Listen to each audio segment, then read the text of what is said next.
Hello students, welcome to you and me.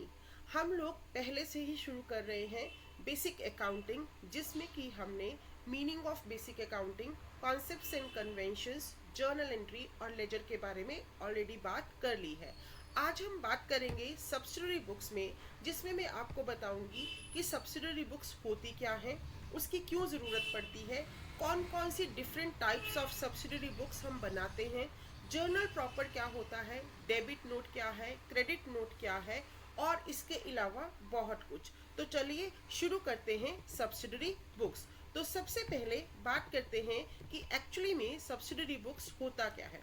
So a small business may be able to record all transactions in a single journal, but as the business expands and number of transactions becomes so large that the journal is required to be subdivided into special journal which are called subsidiary books. तो ये paragraph हमें क्या कहता है?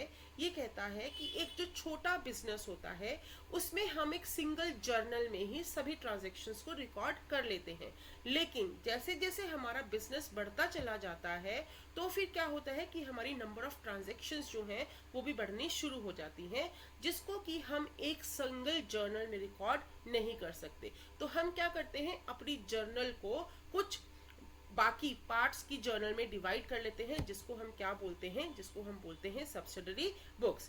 दो the subdivision of journal on the basis of nature of transaction is known as subsidiary books. जब हम journal को ट्रांजैक्शन की नेचर के हिसाब से कुछ पार्ट्स में बांट लेते हैं तो उसको हम क्या बोलते हैं, सब्सिडरी बुक्स बोलते हैं।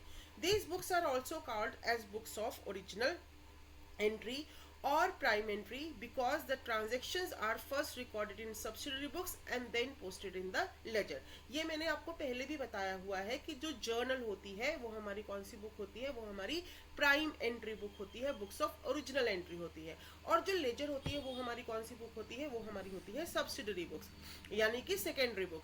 तो यहाँ पर सब्सिडरी बुक्स जो है वो भी हमारी कौन सी हैं, बुक्स ऑफ ओरिजिनल एंट्री, क्योंकि हमने क्या किया, हमने जर्नल को बाकी पार्ट्स में डिवाइड कर दिया। अब हमें इसका फायदा क्या होता है, why there is a need of subsidiary book. तो सबसे पहले हमारे पास क्या आ जाएगी, स्पेशलाइजेशन आ जाएगी। स्पेशलाइजेशन का मतलब क्या है कि हम अपनी नीड के अकॉर्डिंगली डिफरेंट बुक्स बना सकते हैं, जिसमें हम उसी से रिलेटेड एंट्रीज डालेंगे। तो when the staff is appointed for the same type of work it leads to specialisation. जैसे कि मैंने अगर एक व्यक्ति को बोला कि आपने इस पर्टिकुलर बुक में सिर्फ सेल से रिलेटेड एंट्रीज डालनी है, तो वो उसमें सिर्फ सेल से रिलेटेड एंट्री डालेगा। इसी तरह से मैंने एक परचेज की जर्नल तैयार कर ली, तो वो उसमें किसकी एंट्री डालेगा, परचेज की। तो इससे क्या होगा, आपकी एफिशिएंसी जो है वो इंक्रीज होगी। दूसरा, time saving and economical. Different accounting procedures can be taken up the same time, this will save time and prove to be economical. अब हमें क्या करना है, हमें सबसे पहले इसमें टाइम वैसे कैसे सेव होता है, देखो अगर मुझे सपोज करो ये देखना हो कि मेरी आज तक की कितनी क्रेडिट परचेज है, तो मैं क्या करूंगी, मैं सिर्फ परचेज बुक खोलूंगी और उसमें से क्या कर लूंगी, अपनी एंट्रीज को देख लूंगी कि मेरा टोटल का क्रेडिट परचेज कितना है। इसी तरह से टोटल का क्रेडिट सेल कितना है, या फिर मेरे कितने बिल रिसीवेबल है, मेरे टोटल डेटर कितने हैं, मेरे टोटल क्रेडिटर कितने हैं। तो जिस तरह से मुझे जिस तरह का रिकॉर्ड चाहिए होगा वो वैसा रिकॉर्ड जो है वो मुझे बहुत जल्दी ही मिल जाएगा। दूसरा, एक ही तरीके से हमने क्या करा, डिफरेंट काइंड्स ऑफ बुक्स जो मेंटेन कर ली, तो ये टाइम सेविंग भी होंगी और इकोनॉमिकल भी होंगी। डिवीजन ऑफ वर्क, तो जो हम ये राइटिंग ऑफ सब्सिडरी बुक्स है ये हम डिपार्टमेंट के अकॉर्डिंगली क्या कर सकते हैं, बांट सकते हैं। जैसे सेल डिपार्टमेंट को मैंने सेल बुक मेंटेन करने के लिए बोल दिया, परचेज को मैंने परचेज बुक मेंटेन करने के लिए बोल दिया। तो इससे क्या होगा, डिवीजन ऑफ वर्क भी होगा और जो मेरी एंट्रीज रिकॉर्ड होंगी वो सही भी होगी। Next is quick information and future references. Subsidiary book से हमें क्या मिलेगा, मैंने अभी ऊपर बताया कि अगर आपको डेटर्स की इंफॉर्मेशन चाहिए तो भी मिल जाएगी, क्रेडिटर्स की इंफॉर्मेशन चाहिए वो भी आसानी से मिल जाएगी। तो हमें क्विक इंफॉर्मेशन मिलने के चांसेस रहेंगे, क्योंकि अगर हम जर्नल मेंटेन करते हैं, सिंगल जर्नल मेंटेन करते हैं, तो उससे क्या होगा कि जो सिंगल जर्नल है उसमें मुझे एंट्रीज ढूंढनी पड़ेंगी, सेल से रिलेटेड एंट्रीज, परचेज से, सभी एक जगह पर होंगी, तो मुझे वो एंट्रीज क्या करनी पड़ेंगी, ढूंढनी पड़ेंगी। लेकिन अगर यहाँ पर मैंने सब्सिडरी बुक्स बना रखी होंगी तो इससे क्या होगा कि मैं जिस भी रिलेटेड इंफॉर्मेशन चाहूंगी वो मुझे मिल जाएगी। इंटरनल चेक, आप इससे क्या कर सकते हैं, अपनी करेक्टनेस को भी चेक कर सकते हैं, क्योंकि हर काम जो है वो बटा हुआ है, लोगों के पास थोड़ा ही काम है। तो इससे क्या होगा, आपकी एंट्रीज जो है वो सही ढंग से सही टाइम पर रिकॉर्ड होंगी और इससे आप उनको चेक भी कर सकते हो टाइमली, तो आपका इंटरनल चेक जो है वो भी होता रहेगा. So these are the benefits for maintaining your subsidiary books. Now कितनी तरह की बुक्स जो है हम बना सकते हैं. तो अगर हम कैश ट्रांजेक्शन्स की बात करें तो उसमें हमारे पास 3 तरह की या 4 तरह की बुक्स बनती हैं. That is single column cash book, bank book, 2 column cash book और पेटी कैश बुक. जब हम क्रेडिट से रिलेटेड ट्रांजेक्शन्स को रिकॉर्ड करते हैं तो उनके हिसाब से हमारे पास बनती है purchase book, sale book, purchase return, sales return. Bills के हिसाब से हमारे पास बनेगी bill receivable and bills payable, और एक बनती है हमारे पास जर्नल प्रॉपर. यानी जर्नल प्रॉपर को हम आगे भी डिस्कस करेंगे, बट ब्रीफ के लिए मैं आपको बता देती हूँ कि जब कोई ट्रांजेक्शन इन बुक्स में रिकॉर्ड नहीं होती है तो फिर हम उसको किस में डाल देते हैं, जर्नल प्रॉपर में डाल देते हैं. तो rest of the entries which are not related to cash, which are not related to purchase, sale, return और बिल रिसीवेबल और बिल्स पेबल, तो वो सारी एंट्रीज जो बच जाएंगी वो कहाँ पर जाएंगी, जर्नल प्रॉपर में जाएंगी. तो these are the different kinds of books. तो अब हम बात करते हैं कैश बुक की. तो सबसे पहले हमारे पास सब्सिडरी बुक आती है cash book. So all the cash and bank transactions are recorded in cash book. तो जितनी भी हमारी कैश और बैंक से रिलेटेड एंट्रीज होती हैं वो सारी की सारी कहाँ पर रिकॉर्ड की जाती हैं, कैश बुक में रिकॉर्ड कर करती हैं. The cash book has 2 side. दोनों की जितने भी ये अकाउंट्स बनेंगे या सब्सिडरी बुक्स बनेंगे उसमें 2 साइड्स होती हैं. वन इज डेबिट साइड और another one is credit side. अब जो हमारी डेबिट साइड होती है उसमें हम लिखते हैं, जैसे कि ये मेरी कैश बुक है तो कैश बुक की ये जो लेफ्ट हैंड साइड है इसको ये होती है हमारी रिसीट साइड, यानी कि इसमें हम सारी की सारी रिसिप्ट्स करेंगे, और इस साइड को हम बोलते हैं पेमेंट साइड. यहाँ पर राइट हैंड साइड में हमारी कौन सी एंट्री रिकॉर्ड होगी, पेमेंट होगी. So cash book is a journal since it is book of original entry, and also ledger since it constitutes a classified record of all the transaction in the form of ledger and help in finding out cash and bank balance. तो journally ये क्या है, जो cash book है वो journal भी मानी जाती है और ये लेजर भी मानी जाती है. इसके पीछे रीजन क्या है, क्योंकि ये सब्सिडरी बुक है तो इसमें हम सबसे पहले एंट्रीज को रिकॉर्ड करते हैं. दूसरा, सारी की सारी ट्रांजेक्शन्स जो है इसमें हम रिकॉर्ड कर लेते हैं तो इसको हम जर्नल भी बोलते हैं, और एंड में हमें कैश और बैंक का बैलेंस भी पता लग जाता है. तो ये हमारा ड्यूअल पर्पस जो है वो सॉल्व करती है. ये जर्नल का भी काम पूरा कर देती है और हमारा लेजर का भी काम जो है वो पूरा कर देती है. सो this is the format of your cash book. तो ये जो है ये एक सिंपल कैश बुक का फॉर्मेट है. पहला कॉलम हमारा डेट का होता है, दूसरा रिसीट का, तीसरा रिसिप्ट नंबर कौन सी है, लेजर में ये कौन से पेज पर रिकॉर्ड है, अमाउंट. तो ये सिंपल साइड जो है यहाँ तक अमाउंट तक ये जो साइड है ये हमारी कौन सी साइड आएगी, ये है हमारी रिसिप्ट साइड. और इसके बाद यहाँ से लेकर यहाँ तक जो साइड है ये हमारी है पेमेंट साइड, यानी कि ये है हमारा राइट हैंड साइड और ये है हमारा लेफ्ट हैंड साइड.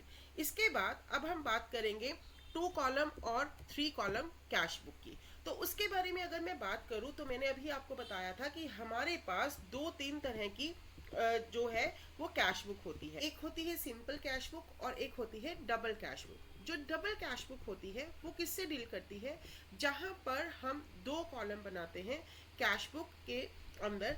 एक होता है कैश और दूसरा होता है हमारा bank column. So bank plays an important role in providing various services to trader. It accept deposit from customer and allow withdrawal by way of check or cash or various net banking transaction. In addition to these, bank provide a number of functions like payment of check and draft, loan facility, cash credit, collection of check and above all safety of cash. तो जब हम जितनी भी अपनी bank से related transactions को भी अपनी कैश बुक में रिकॉर्ड करना शुरू कर देते हैं तो उसको हम क्या बोलते हैं, 2 कॉलम कैश बुक बोलते हैं. जो बैंक है वो हमें कई तरह की सर्विसेज प्रोवाइड करता है. हम अपने चेक्स जो है वहाँ पर लगा सकते हैं ताकि हमें पेमेंट मिल जाए. इसी तरह से हम कई पेमेंट्स भी कर सकते हैं. इसके अलावा हमें cash, credit, collection of cheque और सेफ्टी ऑफ कैश, ये बहुत कुछ मिलता है. तो जब हम अपनी कैश बुक में कैश बुक के अलावा बैंक से रिलेटेड ट्रांजेक्शन्स को भी रिकॉर्ड करना शुरू कर देते हैं तो उसको हम क्या बोलते हैं, टू कॉलम कैश बुक बोलते हैं। देखो अभी मैंने आपको पहले दिखाया था कि जो हमारी कैश बुक होती है उसमें हमारे पास सिर्फ एक ही कॉलम था जो कि था कैश का, और यहाँ पर अब हमारे पास दो कॉलम है। वो कौन कौन से हैं? कैश के, और एक कॉलम है कैश का और दूसरा कॉलम कौन सा है? बैंक का। जो ऊपर वाला हमने आपको दिखाया था उसमें मेरे पास सिर्फ कौन सा कॉलम था? उसमें मेरे पास सिर्फ और सिर्फ अमाउंट का कॉलम था। तो ये मेरी रिसीट साइड और ये मेरी पेमेंट साइड, लेकिन यहाँ पर जो अमाउंट है वो मैंने कितने हिस्सों में बांट दी? दो हिस्सों में बांट दी। एक बांट दी कैश में और एक बांट दी बैंक में। तो ऐसी कैश बुक जहां पर मेरे पास कैश और बैंक दोनों के कॉलम होते हैं उसको हम क्या बोलते हैं?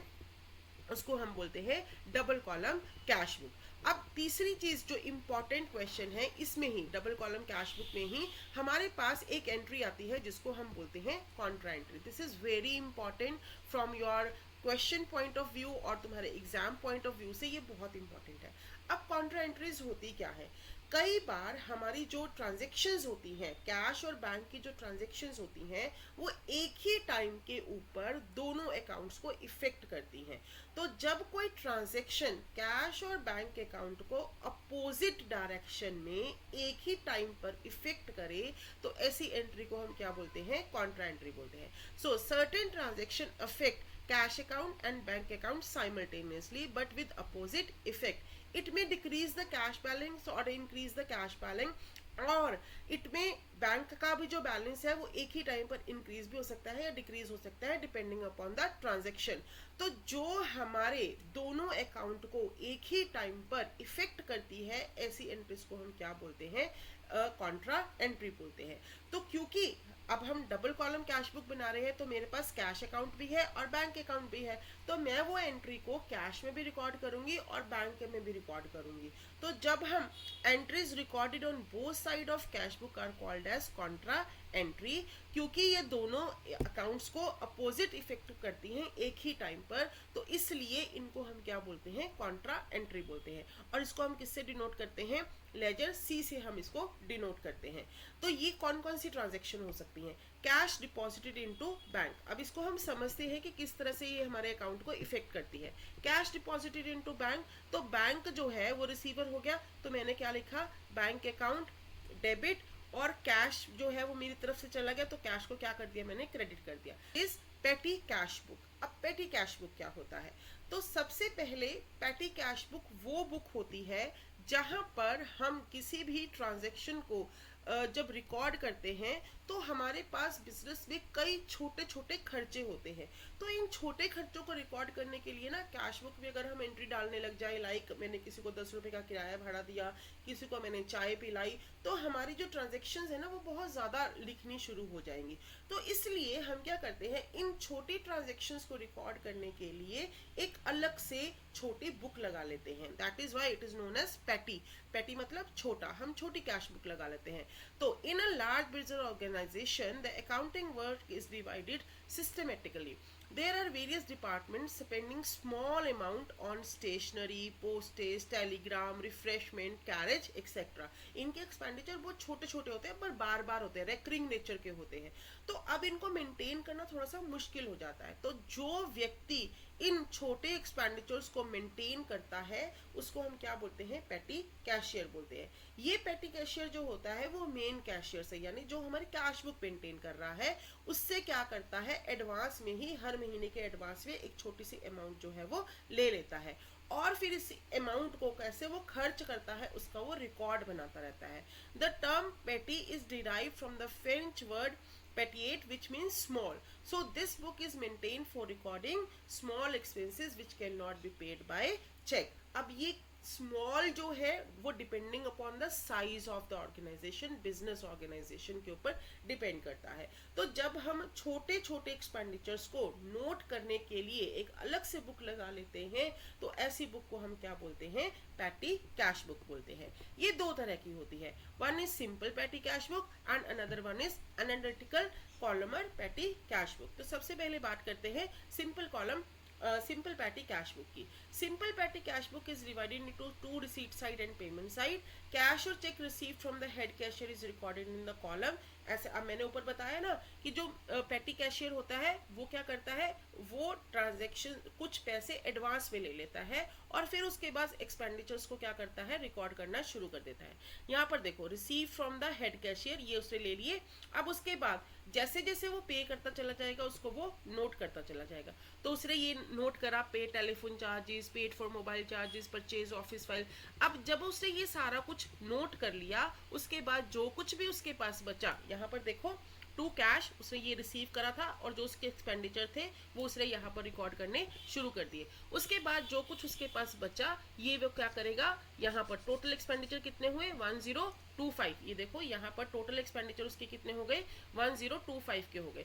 तो जब ये 25 के एक्सपेंडिचर्स जो हैं ये हम क्या करेंगे, ये हम अपनी मेन कैश बुक में रिकॉर्ड करना शुरू कर देंगे। यहाँ पर जो भी ये हमारे एक्सपेंडिचर हैं 1025, इसको हम क्या करेंगे, एक्सपेंडिचर साइड में कैश बुक की एक्सपेंडिचर साइड में दिखाएंगे बाय पैटी कैश एक्सपेंडिचर 1026, और उसके पास कितना कैश बचा 234। तो अगले महीने वो अपने पास 234 का बैलेंस और जो वो शुरू में हर बार लेता है जितनी अमाउंट वो लेता है 1200, उसके अपने एक्सपेंडिचर जो है वो करने शुरू कर देगा। So this is known as simple petty cash book. अब हम बात करते हैं एनालिटिकल पैटी कैश बुक की। अब यहाँ पर आपको ध्यान से देखना पड़ेगा कि मैंने जितने भी एक्सपेंडिचर हैं वो सारे क्या करे, एक ही हेडिंग के नीचे डालने शुरू कर दिए। तो ये है सिंपल पैटी कैश बुक, जैसे हम अपनी कैश बुक बनाते हैं। जब हम एनालिटिकल पैटी कैश बुक की बात करते हैं तो उसमें हम क्या करते हैं, हम according to the nature of expenditure different columns बना लेते हैं, सब कॉलम्स बना लेते हैं पेमेंट साइड के ऊपर। तो इससे हमें ये पता लग जाता है कि मेरे स्टेशनरी पर कितने एक्सपेंडिचर हो रहे हैं, पोस्टेज पर कितने एक्सपेंडिचर हो रहे हैं, कैरेज पर कितने एक्सपेंडिचर हो रहे हैं।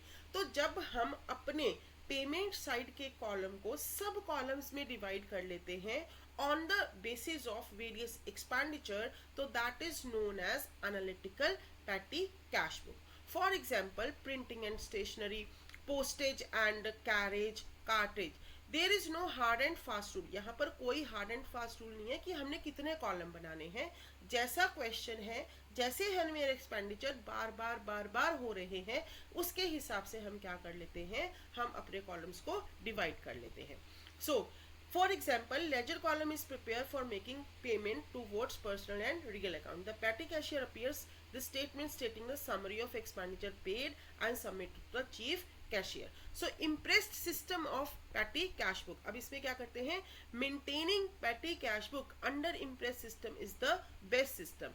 Under impress system estimate is made for petty cash for a certain period. अब इसमें क्या होता है, impress system में क्या होता है कि मैं क्या करती हूँ, हर महीने मेन कैशियर से एक पर्टिकुलर अमाउंट, जैसे हर महीने मान लो मुझे 1000 रुपये दे दिए जाते हैं, तो या 10,000 रुपये मुझे दे दिए जाते हैं। अब इस 10,000 का मैं रिकॉर्ड बनाऊंगी कि मेरे को कितने पैसे जो है वो मेरे डिफरेंट एक्सपेंडिचर्स जो है वो हो चुके हैं। अब मान लो मेरे सारे महीने में 5,000 रुपये जो है वो खर्च हो गए। अब इस 5,000 में से मेरे पास बैलेंस कितना बचा, ये 5,000 रुपये जो है वो मेरे पास क्या बच गया, बैलेंस बच गया। तो 1 जनवरी को मैंने ये बैलेंस जो था वो लिया और 31 जनवरी तक मेरे पास कितना बैलेंस बच गया, 5,000 बच गया। अब 1 फरवरी को ये 5,000 फॉरवर्ड हो जाएगा और इसके अलावा मैं क्या करूंगी, मेन कैशियर से 5,000 और ले लूंगी। यानी इम्प्रेस्ड पैटी कैश बुक में आप हर महीने एक पर्टिकुलर अमाउंट जो कि फिक्स है उसी से शुरू करोगे। जितना बैलेंस आपके पास बच जाता है उतना बैलेंस जो छोड़ के बाकी की अमाउंट आप क्या करते हो, मेन कैशियर से ले लेते हो। तो इसको हम क्या बोलते हैं, impressed system of patty cash book. तो अब देखो इसका ये होता है फॉर्मेट, जहां पर आप क्या करते हो, ये देखो यहाँ पर दिखाया अमाउंट रिसीव्ड, यहाँ पर अमाउंट रिसीव्ड, फिर कैश बुक फोलियो डेट, कौन सी डेट को हुआ।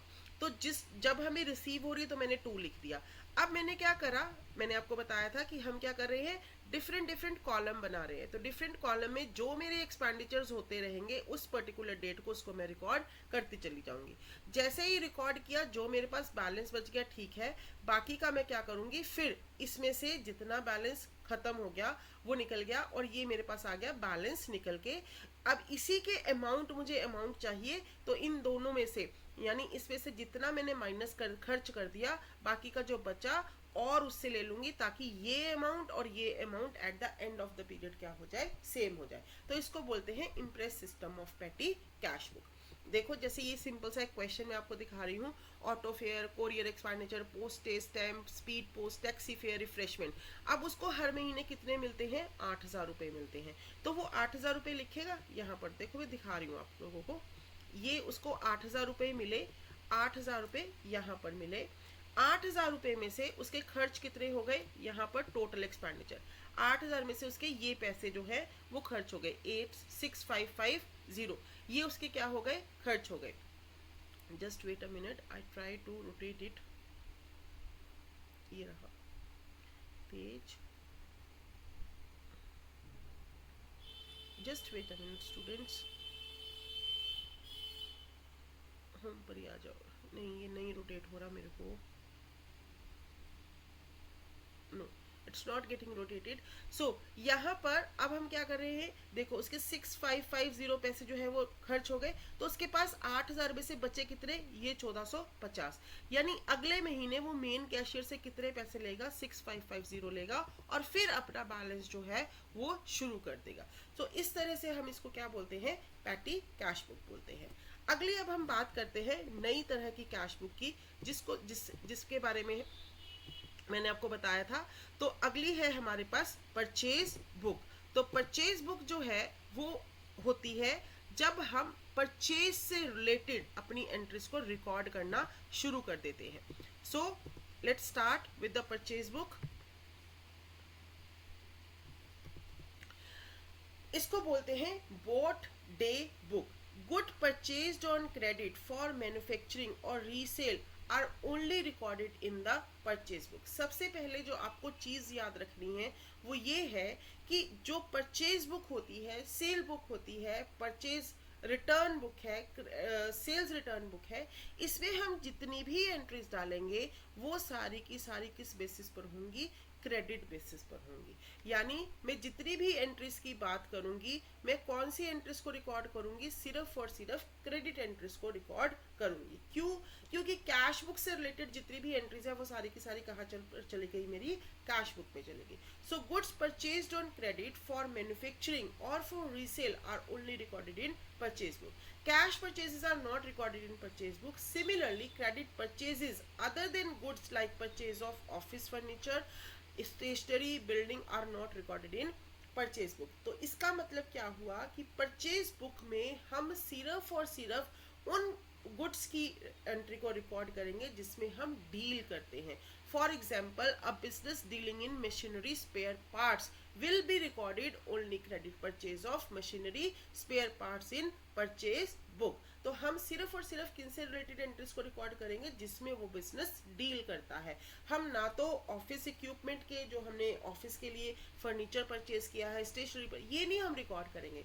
जिस चीज में, जैसे कि अगर मैं बात करूं कि अगर मेरा बिजनेस जो है वो शू मैन्युफैक्चरिंग का है, तो शू जब मैं लेदर परचेज करूंगी तो मैं लेदर से रिलेटेड एंट्रीज डालूंगी। लेकिन अगर मैंने अपने ऑफिस के लिए कोई सोफा परचेज किया है, अगर मैंने अपने ऑफिस के लिए कोई मशीनरी परचेज करी है, उसको मैं परचेज बुक पे नहीं डालूंगी। और दूसरी चीज हमने क्या ध्यान में रखनी है कि हम सिर्फ किससे रिलेटेड एंट्रीज डाल रहे हैं, हम सिर्फ क्रेडिट से रिलेटेड एंट्रीज जो है वो डाल रहे हैं। So this is the format of your purchase book. हम डेट डालेंगे, नेम ऑफ सप्लायर डालेंगे, इनवॉइस नंबर, लेजर फोलियो और अमाउंट। मैं आपको एक क्वेश्चन करा हुआ भी दिखा रही हूँ। Purchase good from mister Mrs Kamal 1000 on credit, purchase goods for Sakshi for cash. अब देखना, हम ये वाली एंट्री जो है वो रिकॉर्ड नहीं करेंगे। Purchase machinery from machinery tool, ये भी हम नहीं डालेंगे। आगे लिखा है परचेज गुड्स फ्रॉम सौरभ, हम एक ये एंट्री डालेंगे, एक ये एंट्री डालेंगे। Purchase goods from Aishwarya on credit और एक ये एंट्री डालेंगे। देखो यहाँ पर मैंने जो एंट्रीज आपको बताई थी, मिसेस कमल, मिसेस सौरभ, मिसेस ऐश्वर्या, तो यही एंट्रीज जो है वो आएंगी। बाकी की एंट्रीज क्यों नहीं आएंगी? क्योंकि ये कौन से बेसिस पर है, ये कैश बेसिस पर है। दूसरा, यहाँ पर हम क्या परचेज कर रहे हैं, मशीनरी परचेज कर रहे हैं, इसलिए ये दोनों एंट्रीज जो है वो इसमें रिकॉर्ड नहीं की जाएंगी। So this is known as purchase book. I hope कि आपको पता लग गया होगा कि परचेज बुक क्या होती है। इसी तरह से होती है हमारी सेल बुक। अब हम बात करते हैं अपनी next type of book which is known as, just wait a minute,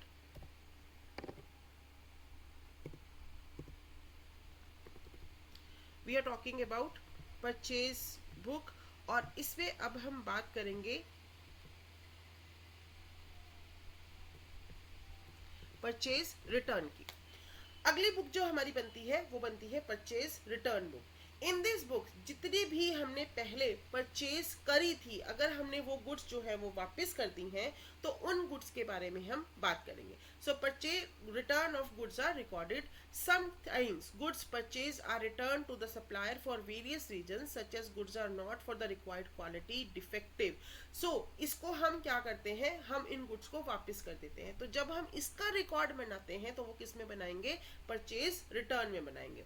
For every return, a debit note is prepared. The original one is sent to the supplier for making necessary entries in this book. तो जब भी हम purchase return book maintain करते हैं ना, तो उसके लिए हम क्या बनाते हैं, एक डेबिट नोट बनाते हैं जिसकी 2 कॉपीज बनती हैं। एक जो है हम सप्लायर को भेज देते हैं और एक हम अपने पास मेंटेन करके रखते हैं। The supplier also prepare a note which is called a credit note. तो दोनों पार्टीज जो है, जैसे अगर मैंने वापस करा तो मैं क्या बनाऊंगी, मैं बनाऊंगी डेबिट नोट, और जिसको मैंने वापस करी वो क्या बनाएगा, क्रेडिट नोट। तो अब हम पढ़ते हैं what is debit note. Debit note is a statement containing the detail of the goods like quantity, rate, etc. अब डेबिट नोट होता क्या है, जब मैं गुड्स वापस भेज रही हूँ तो मैं इसको बताऊंगी कि मैंने कौन सी गुड्स वापस भेजी हैं, उसकी कितनी क्वांटिटी भेजी है, किस रेट पर ये मैंने परचेज करी थी, और रीजन क्या है कि मैं इसको क्यों वापस कर रही हूँ। This note is prepared by the person who is returning the good. जो वापस कर रहा है वो इसको बनाएगा। It indicates that the account of the person to whom the goods are returned is debited. तो ये क्या है, हमारे डेबिट नोट का एक तरह से फॉर्मेट है। यहाँ पर आप डेबिट नोट नंबर लिखोगे, यहाँ पर आप डेट डालोगे, किसका, सपोज जो सप्लायर का नाम है वो XYZ है, तो आप लिखोगे to XYZ we inform that we have debited your account with rupees, जितनी की आपकी गुड्स बनेंगी। जैसे कि मान लो मैंने यहाँ पर 5000 शर्ट्स जो है वो परचेज करी थी, अब मैं वापस कर रही हूँ बिकॉज डिफेक्टिव है, उसका रीजन लिख दूंगी डिफेक्टिव। इनवॉइस नंबर, यानी जिस इनवॉइस नंबर से मैंने परचेज किया था, मान लो वो 354 था। एक शर्ट की कीमत जो थी मान लो 100 रुपए थी, तो कितनी अमाउंट्स की मैं गुड्स वापस कर रही हूँ, 50,000 की। तो यहाँ पर लिखूंगी with rupees 50,000 only for the goods return by as under. यहाँ पर मैं लिख दूंगी डिफेक्टिव कॉटन शर्ट्स। यहाँ पर मैं उसको रीजन भी बता दूंगी कि मेरी जो शर्ट्स है वो क्यों हो रही हैं, डिफेक्टिव हो गई। यहाँ पर सिग्नेचर्स आ जाएंगे और इसी तरह से आप क्या कर सकते हो, ये डेबिट नोट को आप वापस कर सकते हो। So this is known as debit note. इसी तरह से हमारी क्या बनती है, सेल्स बुक बनती है। सेल बुक आप उसमें क्या रिकॉर्ड करेंगे, just the reverse of your purchase book. Goods sold on credit are not only recorded in sales book. Cash sales are not recorded in the sale book. Similarly, assets newspaper sold on credit are not recorded in sale book. अभी मैंने आपको बताया था कि purchase book में हम उन्हीं goods की एंट्री डालेंगे जिसमें हम डील करते हैं। इसी तरह से सेल बुक में हम उन्हीं सेल्स की एंट्रीज को डालेंगे जो हमने सेल करी है और जिसमें हम डील करते हैं। इसके अलावा हमारे पास बनती है सेल्स रिटर्न बुक। तो जो सेल रिटर्न बुक होती है ऑब्वियस है वो किसके रिलेटेड होगी, वो होगी जब हम गुड्स को वापस करेंगे। When goods sold on credit are not according to specification, sample, damage in transit, buyer और debtor can return of them to seller. तो जिसको हमने बेची है वो हमें क्या कर सकता है, वापस कर सकता है। Such return of goods sold on credit only is recorded in sales return book. तो ऐसी जिसमें हम इनका रिकॉर्ड बनाते हैं उसको हम क्या बोलते हैं, सेल रिटर्न बोलते हैं। जैसे जब हमने रिटर्न करा था, परचेज रिटर्न करी थी, तो हमने बोला था ना कि हम क्या बनाएंगे, डेबिट नोट बनाएंगे और सप्लायर क्या बनाएगा, क्रेडिट नोट बनाएगा। इसी तरह से अगर हमने सेल करी है तो हम क्या बना के देंगे, हम क्रेडिट नोट बना के देंगे। तो credit note is a statement containing the detail of the goods return as to quantity, rate, etc. It indicates the account of the person who has returned the good is credited. तो हम उसको बताएंगे कि ठीक है भैया, हमने आपके पैसे वापस करने हैं, हम आपके पैसे जो है वो वापस कर देंगे। तो ये किसके द्वारा बनाया जाता है, ये सेलर द्वारा बनाया जाता है। किसके लिए बनाया जाता है, to the buyer when the goods are return to the buyer. तो इसको बोलते हैं क्रेडिट नोट। तो मेरे ख्याल से आपको पता लग गया होगा। यहाँ पर देखो, ये जैसे ही हमने वो बनाया था, डेबिट नोट बनाया था, सेम इसका इनवॉइस है क्रेडिट नोट का। यहाँ पर हम सिर्फ और सिर्फ फर्क कहाँ पर आएगा, यहाँ पर, वहां पर हमने लिखा था we have debited your account, यहाँ पर लिखेंगे we have credited your account. तो ये जो है सेम फॉर्मेट होता है हमारा डेबिट नोट का और क्रेडिट नोट का। अब बात कर लेते हैं जर्नल प्रॉपर की। तो जर्नल प्रॉपर क्या होता है, मैंने आपको ऊपर भी बताया था कि जब हमारे पास कोई एंट्री ना तो सेल बुक में आई, ना परचेज बुक में आई, ना वो सेल्स रिटर्न में आई, ना परचेज रिटर्न में आई, ना हमारी बिल्स रिसीवेबल में आई, ना ही वो हमारी बिल्स पेबल में आई, तो ऐसी अगर कोई एंट्री बच जाती है तो वो कहाँ पर जाती है, जर्नल प्रॉपर में जाती है। सो a book maintained to record the transaction which do not find place in special journal, subsidiary books जहां पर उसको कहीं भी जगह नहीं मिलती है, तो ऐसी बुक्स के अलावा हम बाकी के एंट्रीज को कहाँ रिकॉर्ड कर लेते हैं, जर्नल प्रॉपर में रिकॉर्ड कर लेते हैं। Thus transaction that cannot be recorded in any particular book are recorded in journal proper. For example, assets, other thing, जैसे कि मैंने एसेट परचेज करी, तो एसेट और other thing, expect does purchase on credit can not be recorded in cash book, in purchase book, but these type of transaction are recorded in journal proper. अब कौन सी transaction हो सकती हैं, opening entry, आपने पिछले साल का बिजनेस शुरू किया, अगले साल वो ट्रांजेक्शन्स के बैलेंसेस को आप कैरी फॉरवर्ड करोगे, कहाँ डालोगे, कहीं जगह नहीं है हमारे पास, क्योंकि जब मैं परचेज से रिलेटेड एंट्री डाली हूँ, मेरे डेटर्स का एंट्री जो है वो मैं कहाँ डालूंगी। तो जितनी भी हमारी ओपनिंग एंट्री होती है relating to assets, liabilities, capital, वो सारी की सारी किस में आएंगी, हमारे पास जर्नल प्रॉपर में आएंगी। एडजस्टमेंट एंट्री, कई बार हमारी जो ट्रांजेक्शन्स होती हैं like rent outstanding, prepaid insurance, depreciation, commission receive, तो ये सारी क्या है, हमारी एडजस्टमेंट एंट्रीज है। इनको भी रिकॉर्ड करने के लिए जगह नहीं मिलती है, तो उसको हम कहाँ डालेंगे, जर्नल प्रॉपर में डालेंगे। रेक्टिफिकेशन एरर, कई बार एंट्रीज को लिखते लिखते हम गलत जगह पर रिकॉर्ड कर देते हैं, तो इन एंट्रीज को सही करने के लिए अगर हमें कोई ट्रांजेक्शन को रिकॉर्ड करना होता है तो वो ट्रांजेक्शन भी कहाँ रिकॉर्ड की जाती है, जर्नल प्रॉपर में करी जाती है। इसी तरह से हम कई बार कुछ बैलेंसेस को ट्रांसफर करते हैं, लाइक आपने ओपनिंग स्टॉक हुआ, हमारा इनकम हो गए, हमारे गेन हो गए, हमारे एक्सपेंसेस हो गए, हमारे ड्राइंग्स हो गई, इसी तरह से हमने कुछ रिजर्व्स बनाए हैं, उसमें अकाउंट को ट्रांसफर किया है। तो जब हम इस तरह की एंट्रीज को डालते हैं या ट्रांसफर करते हैं, तो उससे रिलेटेड प्रॉफिट एंड लॉस हुआ, तो उससे रिलेटेड जितनी भी ट्रांजेक्शन्स हैं वो सारी की सारी किसमें की जाती हैं, जर्नल प्रॉपर में की जाती हैं। So this is known as journal proper. अब फॉर्मेट उसका क्या होता है, जर्नल, जैसे हमारा जर्नल बनता है वैसे ही जर्नल प्रॉपर बनता है। Now students please keep in mind कि जर्नल और जर्नल प्रॉपर में डिफरेंस क्या है।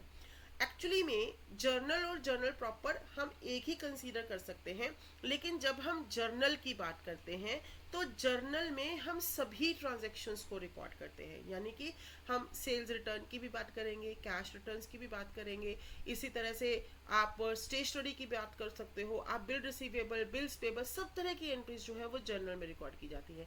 लेकिन जर्नल प्रॉपर में हम सिर्फ और सिर्फ वो ट्रांजैक्शंस को रिकॉर्ड करते हैं जो बाकी की सब्सिडरी बुक्स में रिकॉर्ड नहीं की जा सकती, जिनको दूसरी सब्सिडरी बुक्स में जगह नहीं मिलती है। उन बची खुची एंट्रियों के लिए जब हम कोई एंट्री रिकॉर्ड बुक बनाते हैं तो उसको हम क्या बोलते हैं, जर्नल प्रॉपर बोलते हैं। तो इसका जो फॉर्मेट होता है वो सेम होता है as it is like journal. तो यहाँ पर हम कौन कौन सी entry, purchase of asset on credit, sale of old asset on credit, withdrawal of goods by proprietor drawings की एंट्री कहाँ डालोगे, बैड डेट्स रिटर्न ऑफ इसकी एंट्री कहाँ डालोगे, लॉस हो गया आपकी गुड्स डैमेज होगी इसकी एंट्री कहाँ डालोगे, good distribute as free sample on charity. तो ये सारी की सारी एंट्रीज जो है वो कहाँ पर आ जाएंगी, आपकी जर्नल प्रॉपर में आ जाएंगी। So this is all about your we can say subsidiary books in which we are discussing about journal proper, we are talking about sales return, sales book, purchase book, debit note and credit note। तो हमने इस सब के बारे में discuss किया। इसमें से जो important questions आपके लिए बनते हैं वो कौन कौन से हैं, पहला बनता है डेबिट नोट क्या होता है, दूसरा बनता है क्रेडिट नोट क्या होता है, तीसरा बनता है जर्नल प्रॉपर क्या है, चौथा आपके लिए क्वेश्चन बनता है कॉन्ट्रा एंट्री का। और अब एक स्पेशल क्वेश्चन जो आपका बन जाता है इसी में से, उसके बारे में बात करते हैं, वो है आपका ट्रेड डिस्काउंट और कैश डिस्काउंट। समटाइम्स अगर मैं आपको बात करूं तो जब हम परचेज बुक मेंटेन करते हैं, जब भी हम परचेज बुक मेंटेन करते हैं या सेल बुक मेंटेन करते हैं, तो हम इसको बेसिकली हम इनको नहीं दिखाते। अपनी जर्नल में हम क्या करते हैं, हम ट्रेड डिस्काउंट को सिर्फ माइनस कर देते हैं और प्रॉपर एंट्री डालते हैं सिर्फ और सिर्फ जो हमारे पास अकाउंट यानी कि जो हमारे पास अमाउंट होता है। लेकिन जब हम परचेज बुक बनाते हैं या फिर हम सेल्स बुक बनाते हैं, तो अगर हमें ट्रेड डिस्काउंट दिया जाता है तो उसको हम क्या करते हैं, उसको हम दिखाते हैं।